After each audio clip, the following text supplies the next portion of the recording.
You got somebody at Nationals? What's that? You got somebody at Nationals? Yeah. We called the meeting to order. We had invocation by Commissioner Art. Let's pray. Dear Lord, we thank you for this day, and we thank you for the honor of serving this wonderful city. We pray that you would be with us tonight as we make decisions for it. Thank you for all that you do for us. In Jesus' name, amen. Amen.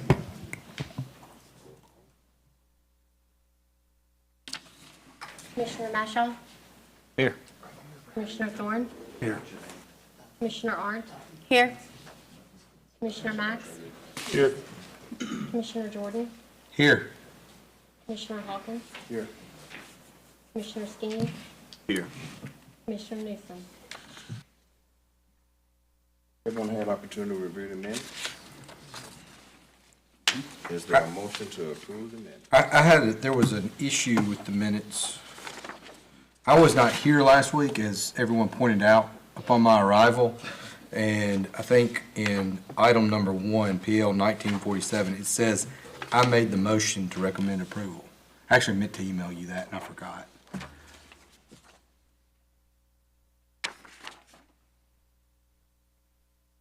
I think somebody just make a motion with that change. I don't know who made the motion, but, We can check it. I'll check the okay. notes. I'm sorry, I didn't mean to email you. It's okay. I forgot about that. I apologize. Okay, we'll go with, the second with the correction of as she researched the minutes to find out who actually made that. Do I get a second? Second. Somebody want to make a motion to accept this with that correction? I'll make a motion to approve with the change. Second.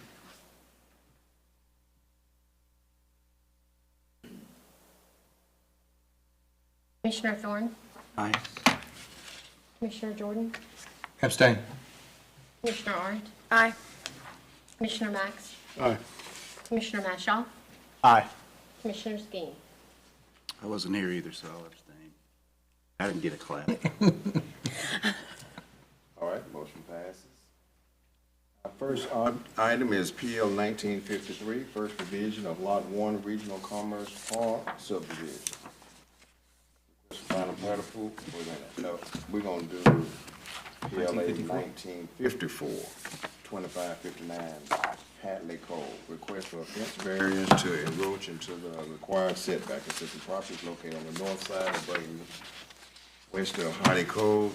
Devin Northrip, representing on. Mr. Condola, would you please present the planning commission report and comment? Yes, sir. This is a request for variance, PL 1954 at 2559 Hadlie Cove. Devin Northrip is the defense contractor. Ms. Polinsky's here tonight. She's the homeowner representing this application. The request is to install a 8-foot privacy fence, 6-foot cedar privacy fence in the front, 8-foot on the side, 30 foot off the home, which is 20 foot additional than we allow, and she's asking for variance of 20 additional feet because of the corner lot and the shape of her lot. With this being a variance, I'll just read this for the record for the approval or denial. The special conditions and circumstances exist that are peculiar to the land, structures, or buildings involved, and not generally applicable to other land, structures, or buildings in the same district. The little enforcement of the provisions of these standards would deprive the applicant of rights commonly enjoyed by other properties within the same district under the terms of the ordinance. The special conditions and circumstances do not result in the actions of the applicant. They are not based upon economic considerations, and that granting the variance requested would not confer on the applicant any special privilege that is otherwise denied by the ordinance to other land, structures, or buildings in the same district. In the rendering on the screen, you kind of see the scope of what they're requesting. The 25-foot building line setback does curve because, as you see, the road curves along Brayden Lane. And that 25-foot setback does correspond and continue to curve as the lot goes around. So Lot 106 is not currently built, but when it does, I expect it to at least get to that building setback line because of the location of the lot to the north. So generally, I think this fence is going to line up with the fence and the home in the adjacent lot. So you can see it comes off the house and then meets the building line in the rear, and the 30 foot off the house. You can see roughly the 25-foot setback of how that fence falls. I did prepare motions to approve, deny, or table in your staff report, and Ms. Polinsky's here tonight representing the application. Any questions, Mr. Cadoza? It was gonna be, you and I got with this, Austin, it's gonna be roughly 6 foot off the sidewalk on the front side and the back side with the variance, on the front side at least, On the front side, on the back side, it'll be larger than that. larger than that, yes, sir. Well, that corner, just on that corner though. That's right, the closest point I think it'll be is, it may be a little bit more, I'm just kind of rough guessing it. The 30 foot off the home is basically to scale because you can see the 25-foot setback. It may be a little closer to the sidewalk in the field than it appears on the drawing. But the stop sign, as Commissioner Max pointed out, is at the corner. So the stop condition is way up there and the road curves are along, so I don't think there'll be a visibility issue.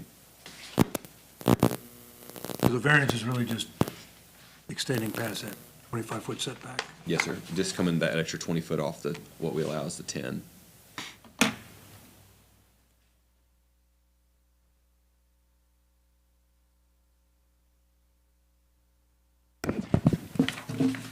Will the applicant please come forward and state your name and address in its entirety?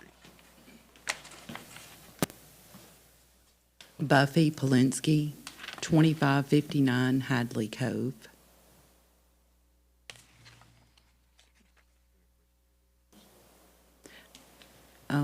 You know, my plan too is needing more backyard to put a shed also. That was my main, because that's where most of my yard's gonna be, is my side yard. So that was my main reason. Well, I do wanna thank you for coming before you built the fence. Yeah. We see often, so Yes. thank you for that. Sure Commissioner Thorne can appreciate that, I know he says that all the time, so. What's the reason for the 8 foot in the rear? Well, my house kind of sets up, and the house behind me, they're lower, Okay. and the house behind me, we can see right into each other's houses. Nah, I understand. I kind of figured that's Yes. what it was. There was either some sort of slope or, Yeah. And the lot right behind me is they're fixing, I'm assuming, gonna build something on that eventually. And I don't want it, the house adjacent to me, we can see each other. Okay. And I don't want that to happen behind me. I just didn't know how it was gonna work with most of the fence being 6 foot and then the 8 foot in the back, but I guess, Well, my fence guy, I guess he'll make that. okay. Yeah, no fence, yeah. Any other questions for the applicant? Anyone in support against this item, please come forward. A motion to approve, deny, or table this item. I'll make a motion to approve a fence variance to encroach into the required setback 20 feet as described in the attached exhibits. The subject property is 2559 Hadlie Cove and is located on the north side of Brayden, west of Hadlie Cove, and approved based on findings A through D.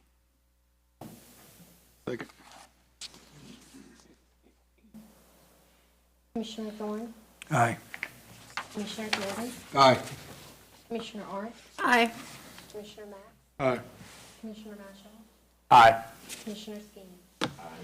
Motion to approve this item passes.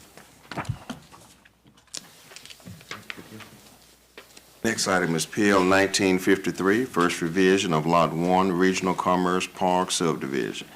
Request for final plat approval of Regional Commerce Park, first revision, one lot on 12.67 acres. The subject property is located on the southeast corner of McIngvale and I-269. Gill, representing owner. Mr. Cadoza, present the planning staff report and comment. Yes, sir.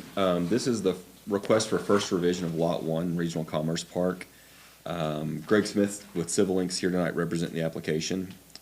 This plat was previously approved, and it's currently zoned C2, and there's no proposed changes to the actual parcel lines or the lot area or buffer yards, or excuse me, the bulk requirements for the setbacks. What they're asking for is, the original plat didn't reference two existing easements. There's a sewer easement in the back, and then there's the Entergy easement along the front here.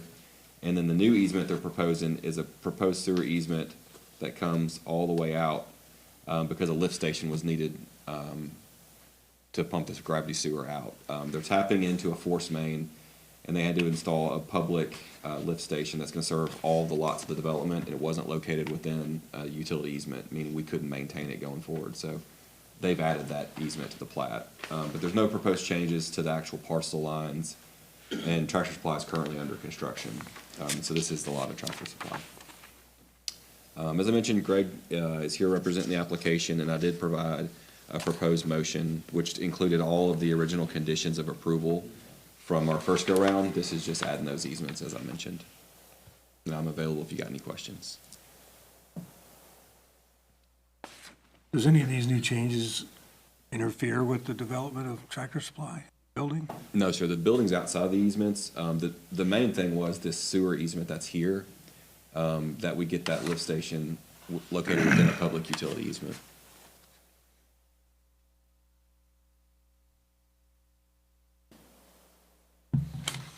Any other questions, Mr. Cados? Would the applicant please come forward, state your name and address in its entirety? Yes, sir. My name is Greg Smith. I'm with Civil Link, and my address is 2595 Country Club Road, Senatobia. And I have really nothing further to add to the staff comments. Unless you have questions for me, I'll be glad to answer. Question for the applicant? Thank you. Thank you, sir. Anyone support against this application? All right, is there a motion to approve, deny, or table this application? I'll make a motion to recommend approval of first revision of Lot 1, Regional Commerce Park Subdivision as described on the attached exhibits based on the staff conditions listed in the staff report 1 through 13. Second. Commissioner Thorne? Aye. Commissioner Jordan? Aye. Commissioner Arndt? Aye. Commissioner Mack? Aye. Commissioner Mashal? Aye. Commissioner Skinner? Aye. Motion to approve this item passes.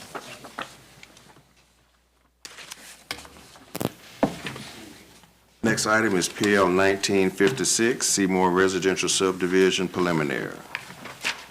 Request a preliminary subdivision approval of 21 lots on 8.1 acres. The subject property is located on the north side of Byhalia Road, south of Green T Blvd West. Dr. Seymore, the owner. Mr. Doza, present the planning staff report and comment. Yes, sir. PL 1956, the request is a preliminary plat approval for Seymore Residential. Dr. Seymore is the owner of the property, and Austin Wilson, Mr. Dale Wilson, and Luke Z are here tonight representing the application.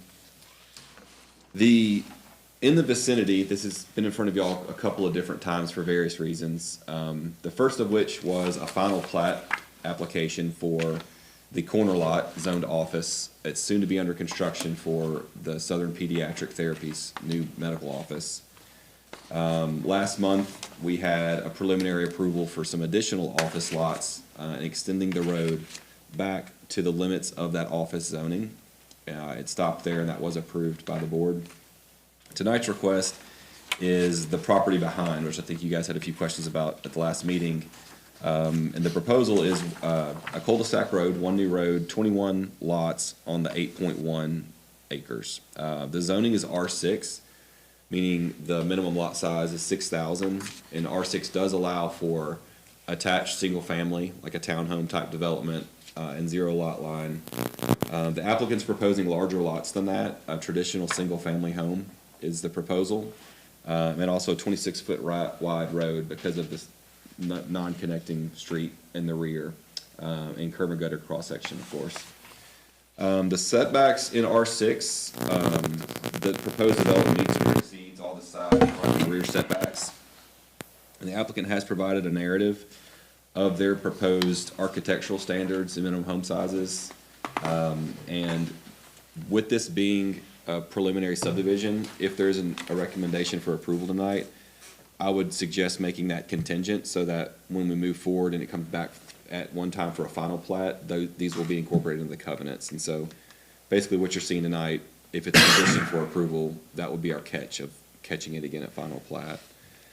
As you can see, there is a common open space parcel in the rear, which is the proposal for the cluster block mailbox as required by the Postal Service, and lots on northern and southern side of the street, all the way back to the cul-de-sac. The precedent imagery that you see in the staff report's been provided. There's a couple more renderings here tonight. Most notably, with these being a bit smaller lots, what we recommended was a recessed garage on their proposed home plans, which would allow for less on-street parking, more spaces in the driveway for folks to park. And so the proposed home designs you see have the recessed garages to allow for multiple cars in the driveway to discourage on-street parking. And again, if you see fit for an approval, I'd recommend making that precedent imagery a contingency for the home styles to come back at final plat for the covenants. As you can see, this abuts a ditch, and there's some lots that are a bit narrow and will require some dirt work, but most all the lots are over 10,000 square feet, the minimum of which for the zoning would be 6,000.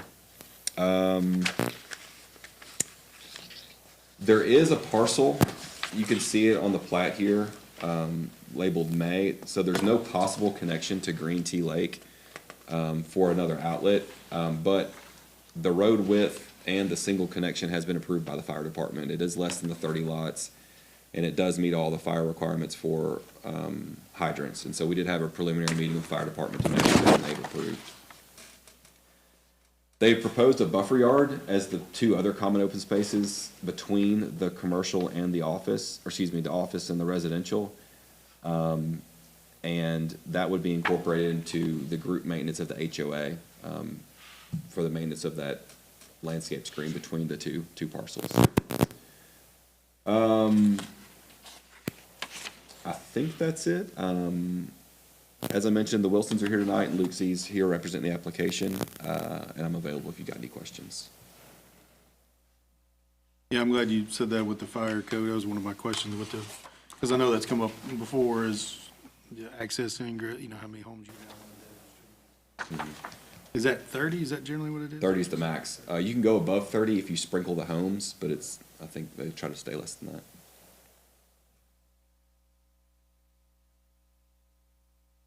Any other questions for Mr. Godot? Would the applicant please come forward and state your name and address?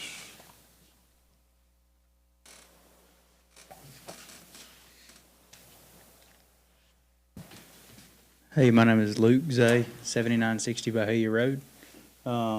We are, today we're here to request, no zoning change or anything, but just to subdivide the lots.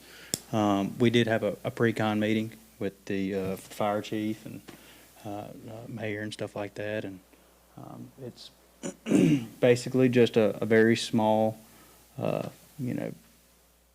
small little neighborhood, cute little houses, nice upscale houses. So I'm here to answer any questions you may have regarding the development portion, any questions you may have regarding the houses and stuff like that.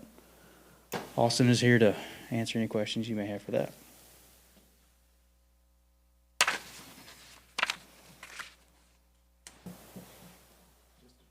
Question, Austin, for you. Do we have minimum square footage requirements in any of the zoning? No, sir. A lot of the PUDs build them into their plans. This is straight zoning, so what they've provided in that narrative, I think, is 1725 minimum heated, and so that's what they're proposing, but we don't have a set minimum for that zoning. Is the county that you know of? I don't think so, not in straight zoning. This would be good starter homes. There's not much this size. Right. And I mean, it's going to bring a lot of tax revenue. I mean, it's every one of them is going to be tax paying citizens of Hernando. So What's the was it R12 you said? This is zoned R6. 6. Pretty much. 12, like, there's 4 or 5 that's 10,000 square foot lots, the rest are larger. What are you proposing for the landscape buffer? Any ideas? we do have some ideas, kind of, more evergreen, something's going to stay green year round. Actual planning's not like a berm or anything like that? Correct, correct. I mean, they may be elevated a little bit, but nothing drastic or anything out of the ordinary, so. Those first 7 lots. Are those commercial or residential? Everything in front of the landscape buffer is zoned office. Office. So they expect a medical park to develop. That's kind of how it's going, but it's limited to the office zoning. Everything on the back side of that landscape buffer is zoned R6. I'm not an engineer, clearly, but it's throwing me off with the cul-de-sac turnarounds right up against the I-55 fence. Is there any requirement to have a buffer between, is that a state? So their right of way for the interstate is huge. It's, I think, 150 foot. 150 foot. So the edge of the cul-de-sac will be behind the trees that you see on the edge of the interstate. And so it's a bit deceiving. It looks like it's on the road, its edge, but it's well off the interstate and outside the right of way. All those trees are on the right of way? Not Yes, on sir. the- okay. Big, tall, Yeah. mature pines and oaks. So It's a good hedge. it is, It's it never- is.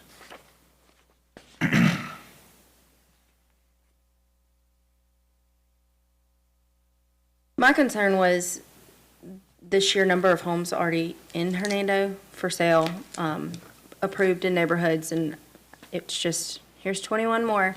So I did have concern with that. And then I also went back and looked at our comprehensive plan, the survey results, and it says most, like, the biggest concerns people had within our city was traffic congestion and growth management, as well as the highest priority being maintaining green spaces. So I did have a bit of an issue with this coming in, but I think Commissioner Max made a good point. Like, this is basically R12, which is probably best case scenario for an R6 zoned lot, so. Right. They're gonna be nice houses too. Yeah. I mean, they're gonna be upscale. I mean, it's gonna be it's gonna be a little nook everybody's gonna be wanting to get into, I think. Right. And it's like, Commissioner Skeen said, it's a good, probably going to be a good price point for a lot of first-time home buyers, These- and young families and stuff like that. Are these single-story or two-story? I'm gonna turn it over to him now. Yeah. If y'all don't have anything else in the development side.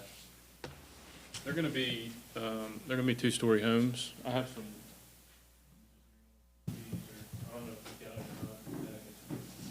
Yeah, we got some we did have some photographs. I think both have those those. were in, yeah. Yeah, right. So yeah, they're most all gonna be two-story homes with, some of them are even gonna have, expandable space, second story. So they'll be two-story. Are you gonna build them? Are you gonna be contracting? TBD, Luke came to us and we, yeah, that's the plan right now, depending on how much I have going on. Yeah. I understand. We're gonna Things- be things policing, change. Yeah. policing everything if not. And the maximum height of a unit in R6 is 35. What was it, 3,500, or what was it? The max height generally in residential is 35 feet. Okay, and these won't be. We'll meet all standards. We've had some meetings with Austin, and as far as the square footage goes, I asked him where do we need to be, and he just said, bring us some good-looking plans, and we'll go from there, so that's what we did. Gotcha. Are these pre-sale, like spec houses, or? Yeah, they'll be for the market. Unless, a lot of times, we have a couple other developments going in Hernando, actually similar to this, off of Byhalia, and a lot of times what happens is, it starts off that way, and then we have people interested, and it turns into a custom situation, so. Well, going back to Commissioner Hart's comment about subdivisions being built and then sold. As you build them, they're sold. Yeah, I would say this is going to be a pretty sought-after situation, primarily because, like you said, this is going to be an attractive price point for first-time home buyers. This is kind of, I don't know if you guys are familiar with Ivy, right off of Memphis Street. They're small homes. We actually kept them. They're upscale rental homes, and, I could have sold them 100 times. We decided to keep them, but, yeah, they're going to be sought after because they're going to be upscale and they're going to be attractive price range. And it's kind of an infill type development. It's a kind of a leftover piece of property that we're turning into something great. So I think when it's done, it's going to be super attractive. situation. I don't think there's gonna be anything sitting. Are these gonna be rental homes, or are they gonna be No, sold? no, they're gonna be for the market, yeah. We're certainly not building them with the intention to rent them.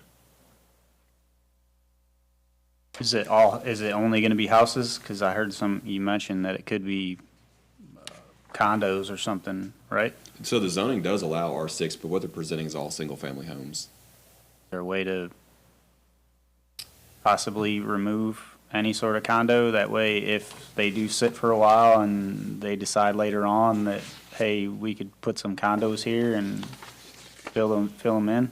So the plat they presented would not allow the townhomes just because they're detached lots so big.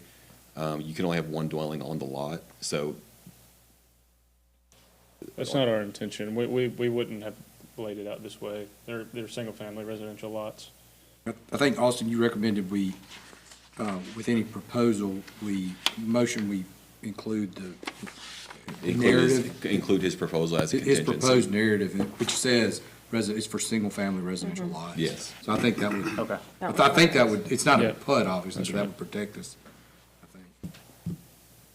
I'd like to see some more detail on what your landscape buffer.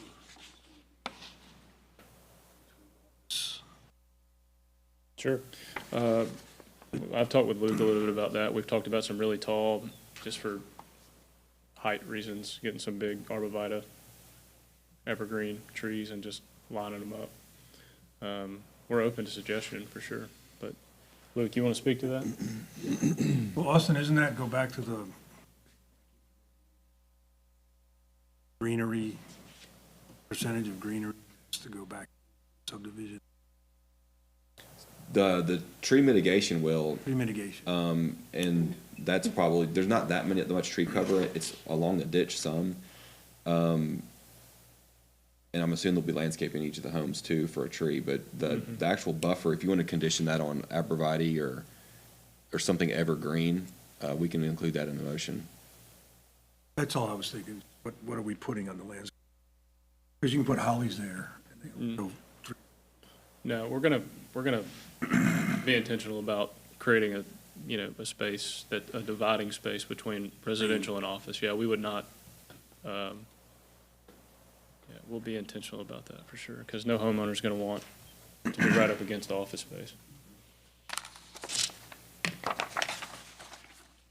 What would timeline look on this? Like, when would you get started? Yeah, we're looking, to have all the site work done. Don't let me speak for you, Luke, but mid-June, then we're gonna start breaking ground. Yep.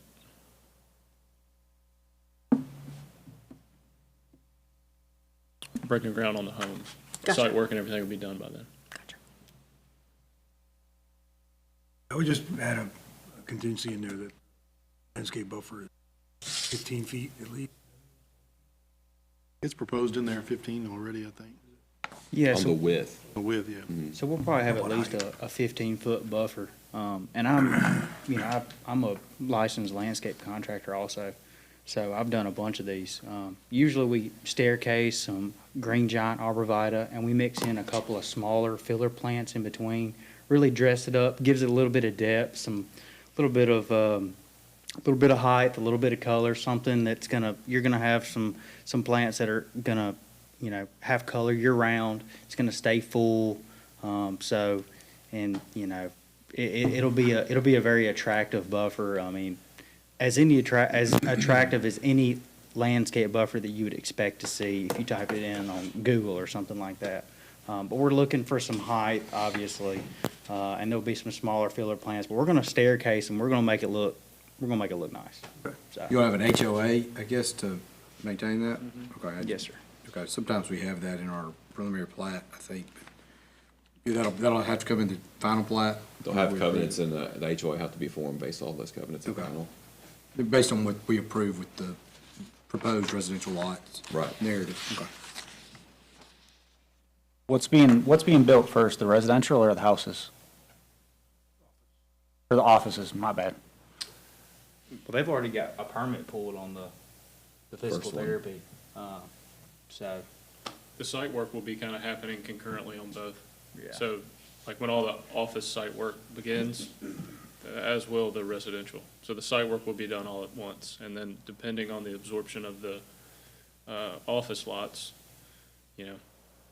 Is it a, like you're gonna start in the back and we're fine, because there's no pass-through for construction, there's. Good question. Yeah, good question. And, yes, to probably answer your question, we typically work our way back out. Start in the back. Mm-hmm, yeah. That's how I do it. Even though some of the office is already being constructed.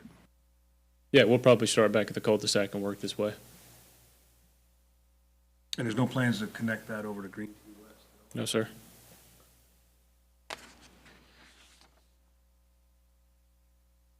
Any other questions for the applicant? Anyone in support against this item, please come forward. All right, is there a motion to approve, deny, or table this item?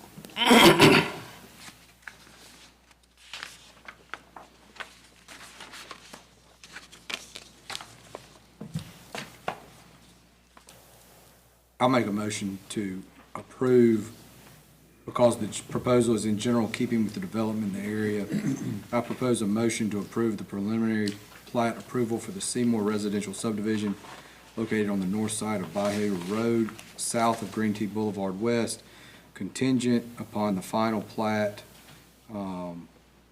including the imaging and proposed lots narrative provided with the packet, and the evergreen landscape buffer containing plants such as green giant arborvitae that, and it being 15-foot wide, I think is what we said. Did I get all that? Get the HOA in there? Well, I mean, he'll have to have an HOA, and the common open space and the landscape buffer to be maintained by an HOA to be established in the final preliminary plat, consistent with the contingencies we talked about. Did you get all that, Kristen? Sorry. Close enough. Is there a second? Second. Commissioner Thorne? Aye. Commissioner Jordan? Aye. Commissioner Ardens? Aye. Commissioner Max? Aye. Commissioner Mashal? Aye. Commissioner Skeen? Motion to approve this item passes. Our next item is PL 1957. Unless Austin wants them. For some reason. For the board. Delta Landing Commercial Subdivision Phase 6. Request for final plat approval of a Delta Landing Commercial Subdivision Phase 6, one lot, 1.33 acres. Subject property is located on the west side of McIngvale Road, south of Pleasant Hill Road. The property is currently zoned PUD. Nick Krugen representing the owner. Mr. Cardoza will present us the planning staff report and comment. Yes, sir. This is PL 1957. It's a request for first revision of Delta Landing Lot Phase 6 Commercial Subdivision. This was a previously approved plat as well. It's a 1.33 acre lot at the entrance of Delta Landing. There's no proposed changes to the parcel line similar to the last application. The change in this lot is, this is the McIngvale Road right-of-way, and this is the southern entrance of Delta Landing. And the previous plat had an access easement strewn across the northern boundary line of this parcel, and the purpose of which was to provide for connectivity between the future mixed-use building and then what we think is going to be a hotel site on the adjacent lot. I believe some closing attorneys had an issue with who was going to maintain what with the commercial HOA. And so they've requested to remove the access easement and instead put curb cut notes. So there still will be cross connectivity between the commercial lots. It's just not shown as a giant easement to confuse of who's maintaining what in the future. So we're still going to require connectivity between all the commercial lots. It's just, they just removed that easement to remove any confusion in the future about maintenance. There's no changes to the actual plat. Also, we got them to add a note.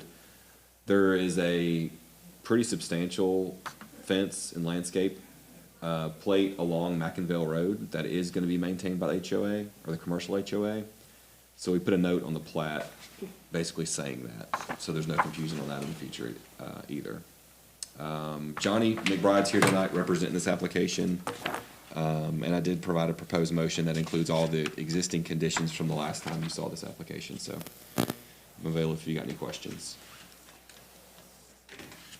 What are curb cut notes? I don't know what that is. So, that's gonna basically say that that's the requirement for them to connect to the other lots. Okay. So you don't have to get out back on the right of way to go to the mixed-use building. It's gonna allow you to pass through the parking lots. That was on the last plat. It was just shown as this big hatched area, like kind of where my cursor is. Okay. That created some confusion of who was actually gonna maintain that parking lot of who this is, which Lot 6 will be maintaining the parking lot, but by removing that, it eliminated the confusion. Lot 6 maintains Lot 6. That's right.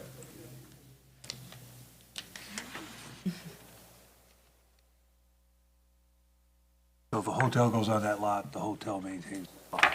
Yep, but we do require the lots to connect, so you don't have to get back on the public right of way to go to between the parking lots.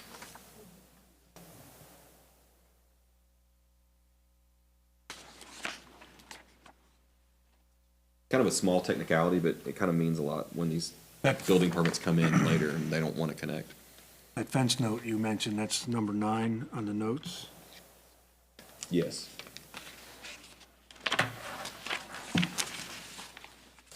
Owned and operated, maintained by the business HOA, that business, that lot. So they just maintain that fence or the whole HOA? I think all the commercial lots together are part of the business HOA, and they collectively have a company that maintains it. That's what I thought. Any other questions for Mr. Cados? Would applicant please come forward and state your name and address in its entirety? Johnny McBride, 4406 Davis Road, South Haven. As Austin mentioned, it's mainly just a technicality on a labeling issue more or less. It was hatched as a common open space, and so it created confusion as far as who was actually going to maintain that drive aisle. It was also on the left side of the lot and, kind of in a designated location, so it kind of prohibited where the placement of the actual building could go. So, and the main goal of it was to get the connectivity between, which is Lot 6 and the future hotel lot, the way it's approved. So it was more or less the attorneys decided that it needed to kind of clean it up on the front end rather than him buy it and then clear it up later.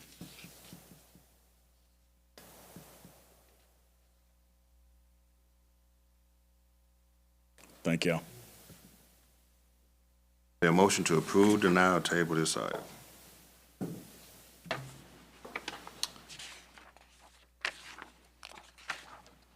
I'll make a motion to grant final plat approval for first revision of Delta Landing Phase 6 Commercial Subdivision consisting of one lot of 1.33 acres west of McIngvale and south of Pleasant Hill, Section 31, Township 2 South, Range 7, based upon a finding that the submitted final plat generally conforms to the requirements of the city's codes and ordinances, subject to conditions 1 through 10 in the staff report. Second. Commissioner Thorne? Aye. Commissioner Jordan? Aye. Commissioner Owens? Aye. Commissioner Max? Aye. Commissioner Mashaw? Aye. Commissioner Skeen? Aye. Motion to approve this item passes. Our final topic we have today is the ordinance discussion. We all have a copy of that. So, Mr. Cadosa. Yes, sir, and this is a lot to kind of digest, so if you guys feel free to table this till the next meeting to kind of fully digest it, that's fine. But we met with the ordinance committee a few weeks ago, and the committee proposed some changes to the zoning ordinance that have kind of been lurking out there. Some things we probably need to get cleaned up and some policy changes that they wanted to implement. And so I've broken it down into the three main areas. One is in the use charts, one is in the sign ordinance, and one is to the design standards. And so concerning the use chart, there were several items in the C2 district, cannabis, some odd items in C2 about aluminum can processing, retail trucks, service route center, and notably mini storages were proposed to be changed.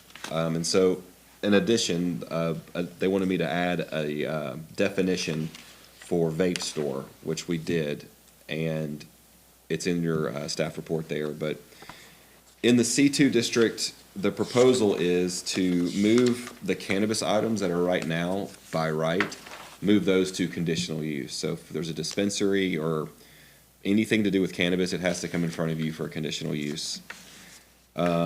Aluminum can processing center, I don't think we've ever had one of those, but the proposal was just because of the intense use, move it to M1 industrial.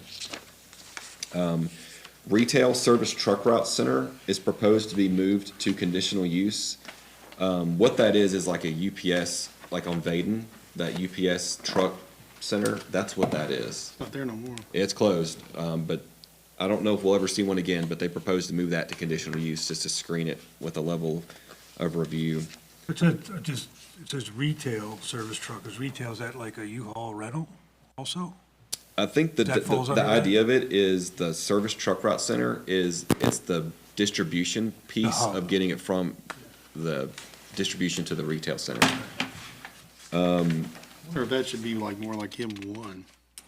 That's a good thought. I mean, I'd say it's up for discussion. Anything is, just, this is from the committee. Yeah, I like that too. I can make that note.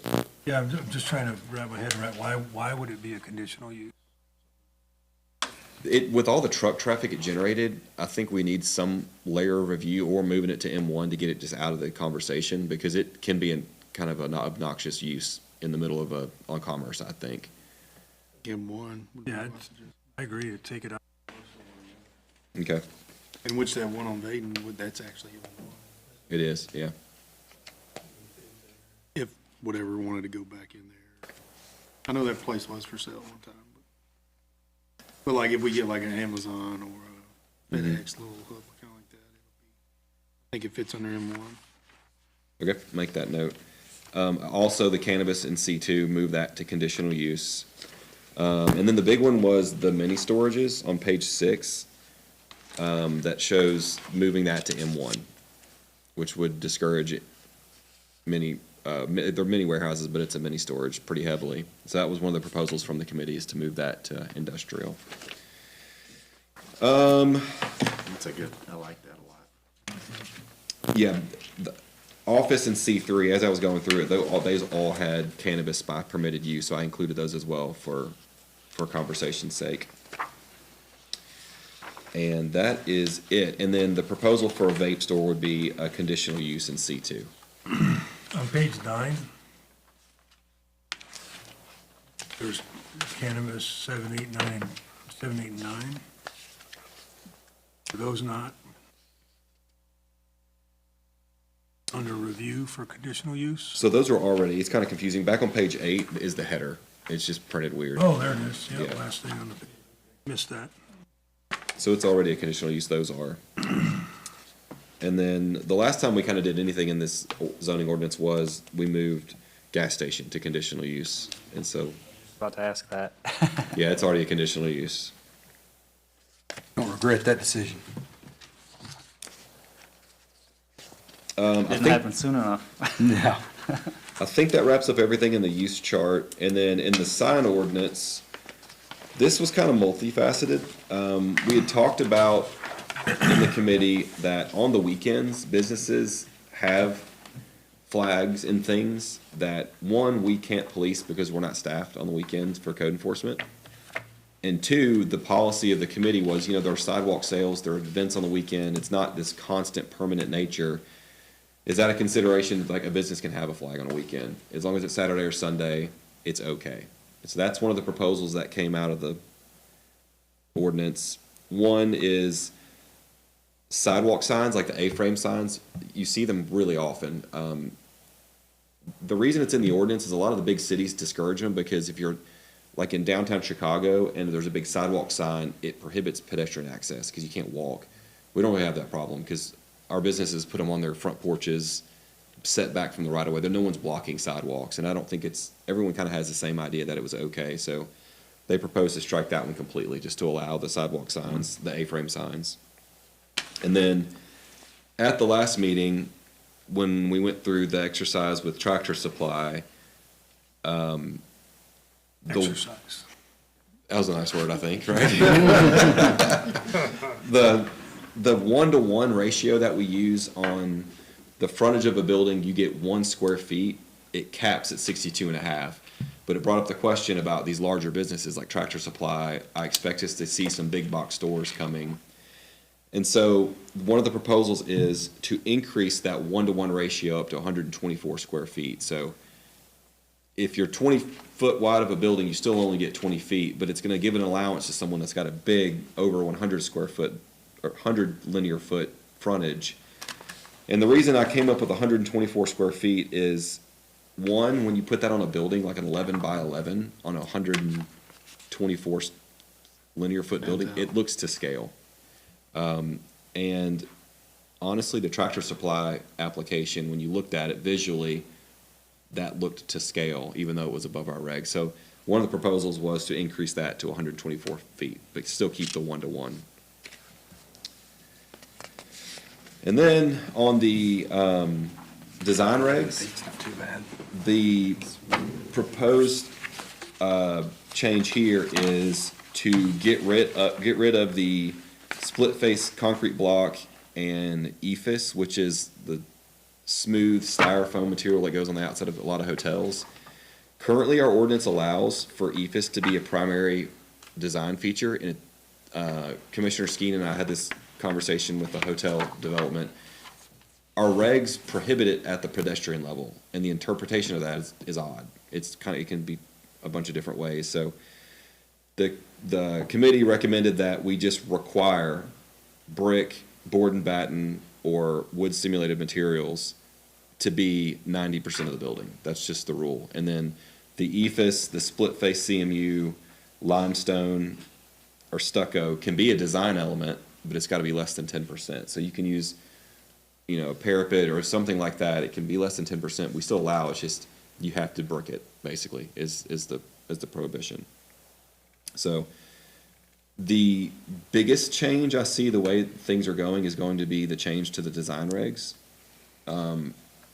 Right now, we're thankful a lot of our businesses just do the brick because it's beautiful and that's all the rest of the buildings are. It would take a lot of the guesswork out of the design review. These are the materials you have to do 90% of your building on if you build. So, like I said, that's a lot to take in, and if you have any thoughts tonight, I can work that up and bring something back to you next month, or if you have any considerations you want me to take forward to the board, I'm happy to do so, but I'm open for any and all feedback. Well, you and I have had a lot of conversation about signs, and I propose a permit to where you pay for a weekend sign, which would generate revenue for the city. But to your point, there's no code enforcement on the weekend. Don't have a permit. So is this going into ordinance that there's no permit? There's no paid permit, like the sign we put on our business, I had to pay For the banner? So there's no paid permit. Saturdays and Sundays, you can have a flag or an. That's right, or a balloon thing, but yes, sir, no permits proposed. I think you'd have to have Imagine an that would be a indigent nightmare to exclusion for that. Enforce, yeah. The banners are hard enough now that are legal, so you're allowed a certain number of days a year to have a banner on the front, and there's a fee. And lots of people comply, but it's a struggle. It's every day. Well, in our case, just for our scenario, at Strip Mall parking lot where our business is kind of set back next to Bazaar's restaurant. So a flag for us would be more out towards the front. Is that all under the landlord on where I can put it on that property? Mm-hmm. It still has to be outside the right of way, so we're still not permitting any sign within the right of way. So, you see the signs stuck on corners about pressure washing. We're going to continue to pull those, but this would give some allowance on your own property, which it'd be up to the landlord in that case. How do I know what the right of way? We can tell you. It's generally behind a light pole. Like that monument sign? That should be out of the right of way. Let's cover political signs. This doesn't touch anything with political signs. We're leaving that one alone. Mm-hmm.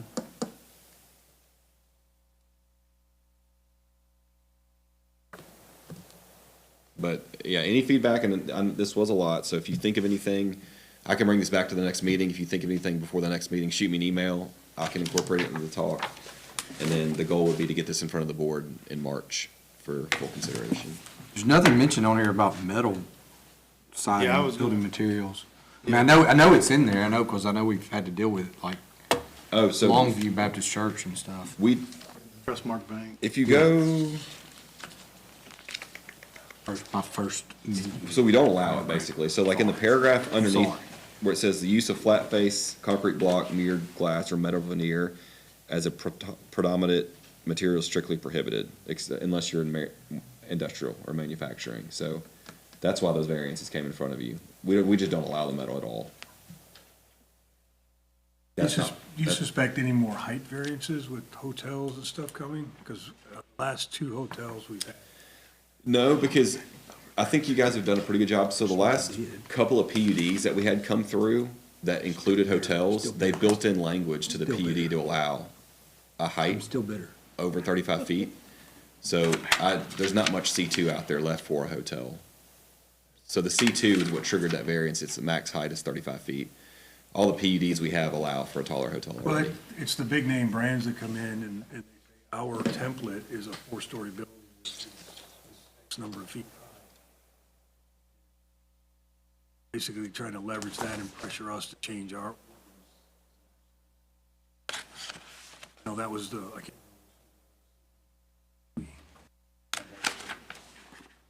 I don't foresee any more. All the hotel spots we have left were built into PUDs that allowed for the taller building already. I have a question about the square footage calculation for the larger businesses. Hmm? Would anything, if they, like last month, for example, if they still want bigger than that, does it still have to come through us, or is it just an immediate no with this amendment? No, they deserve it. Yeah, right. So that's, the no is the answer we give them. They always have the option to have a variance. Okay. To ask, to override us, basically. Okay. They say no, they just don't listen. I have one more question of this Deserved it, Chris. commercial and agricultural use chart. Head shop, vape store, smoking accessory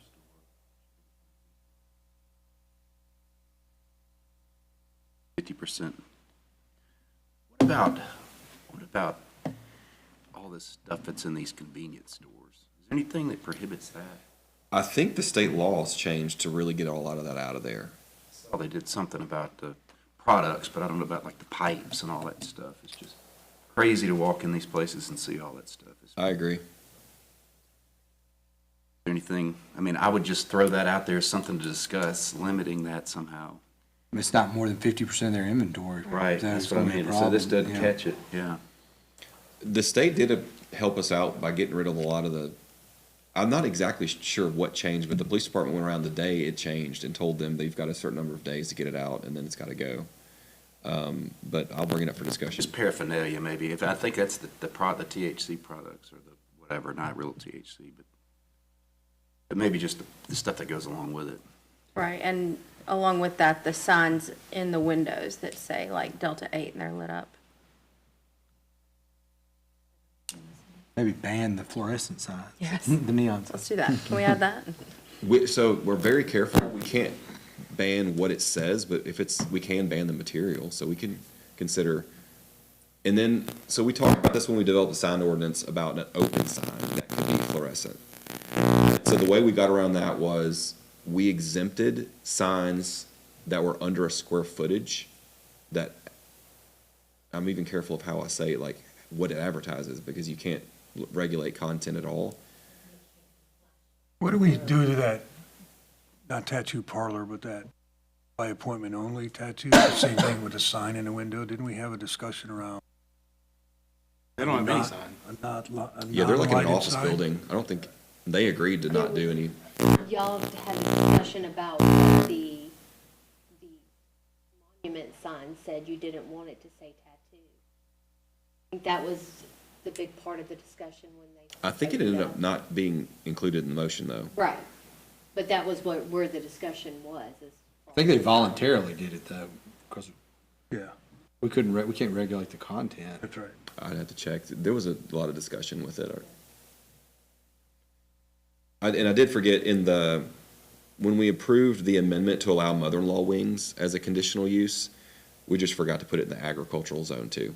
It stopped at AR, so we proposed to move that also in A. Do the commercial signs on the front of a gas station, can that be calculated into the sign? Join the Square windows? footage that they're Yeah, allowed to like have? like she talked about the Like, Delta yeah, 8 or Delta 8 or TCB. So or- if we But then require, like all the beer signs would fall into that too. it's gotta be less than 20% of the window coverage. 80% of your windows have to be clear. It's tough sometimes to figure out exactly what that is. But if it's over 20%, we count it towards the attached signage. And we also count the canopy signage. That's why most of the canopies in Hernando usually just have a small logo or not much on them, because we count that as attached signage. So cumulative attached signage has to be within your 1-to-1 ratio. And if it's over 20% in the window, it goes towards that. But it's a constant thing. And then You what could was the change it to a other? 10% in the window. You said that the signs can't be flashing. Does that include like the one gas station that comes to my mind has like one of those signs that like is constantly, Oh, on 51? yeah, We it's have to like stop got by every words 3 going months, across it just probably. all the time. Wouldn't that count as flashing? Because It's the lights illegal. are technically flashing. I'm not sure how many times we've been by there. How does that, Did they get a fine? Bring them to me. They keep changing owners. It's like, they claim it's a new person that didn't know. I'm not sure how many different owners there's been. I'd just start writing. I don't have any legal ground. Do it in court. how does that apply to like flashing open signs though? Is that different? We contact them, they're not really supposed to be flashing. Open signs? Mhm. Be solid. Yeah, no blinking. I'll pitch the 10% thing. Yeah. Got back on it. Didn't I the agree. state just pass something where liquor stores can be open on Sundays? There was a You can bill. ship, Talking you about can ship sales liquor and to your house shipping now. to your house Yeah, on you can ship it Sundays to or your something house. like that. So I guess that's like DoorDash or something, I don't know. But yeah, like supposedly they can be open on Sundays now. Knew that. Really? I think I just seen it today. Yeah, me too, and I don't know if it's passed both, I don't know if it's completely law She's yet, our but city attorney or. I haven't heard whether or not that got If we through, lower the percentage. but there's a lot that gets proposed that or passes. What I saw said both of them got passed, Oh, really? the shipping and the Sunday. I think I saw Oh, the same shipping got thing. passed last year. This was something, I don't know. I'll work those edits up, and then if you think of anything in the next couple of weeks, shoot it to me. I'll be corresponding with the committee, and then I'll bring it back to you in draft form, and then we'll put it to the board. Motion to table the ordinances? Second.